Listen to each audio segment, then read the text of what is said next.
বমি করে যখন খাবারগুলো ফেলাই যাবে তাহলে খাবারগুলো খাও কেন? নামি দামি খাবারগুলো কিনতে কি টাকা লাগে না? হ্যালো মা, পেটে কোনো খাবারই রাখতে পারি না, যাই খাই না কেন সব বমি হয়ে যায়।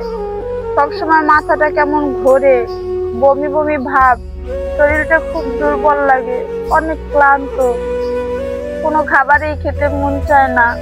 এই সময় বমি আসাটা স্বাভাবিক মা, চিন্তার কোনো কারণ নাই মা। তোমার যেটা মন চায় খাইতে তুমি সেইটাই খাও। আচ্ছা মা, রেখে দিই তাহলে।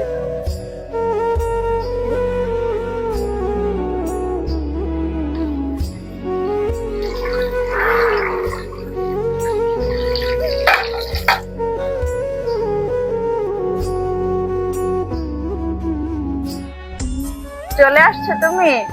আজকে না মা ফোন করেছিল, কি বলেছে জানো?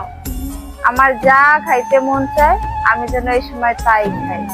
আজকে না আমার অনেক ড্রাগন ফল খাইতে ইচ্ছা করতেছে। এই কথা, ড্রাগন ফল খাবা? দাঁড়াও আমি এখনই অর্ডার করতেছি। অর্ডার হয়ে গেছে? আচ্ছা ঠিক আছে। এই নাও তোমার ড্রাগন ফল। ড্রাগন ফল না অনেক মজা। দেখছো সবুজ, মা ঠিকই বলছিল, প্রেগন্যান্সিতে পছন্দের খাবার খাইলে আর বমি আসে না।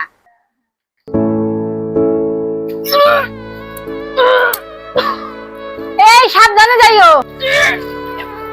করলো তো বমি, এত দামি দামি ড্রাগন ফলগুলো আনকে আরো খাওয়া। সব টাকাগুলো তো বমি করে বাসায়ই দিল, ফলগুলো কিন্তু তো আর টাকা লাগে না, খাইতেই থাকবে। আর এত দামি দামি ফলগুলো বমি করে বাসায়ই দেবে। দেখো না, মা তো ঠিকই বলে, তোমার তো শরীর অসুস্থ, তুমি তো ঘরের খাবারই খাইতে পারো। দামি দামি ফল এগুলো অর্ডার করা লাগে অনলাইন থেকে? খালি খালি আমার টাকাগুলো নষ্ট করো। আমাদেরও সন্তান হয়েছে, আমরা তো নাটক করি নাই, বাহানা করি নাই। দেখো মা কি বলতেছে, তোমার মনে হয় সত্যি বড় কোনো অসুখ আছে। আমি অ্যাম্বুলেন্স ফোন দিতেছি, এখনই হাসপাতালে চলো।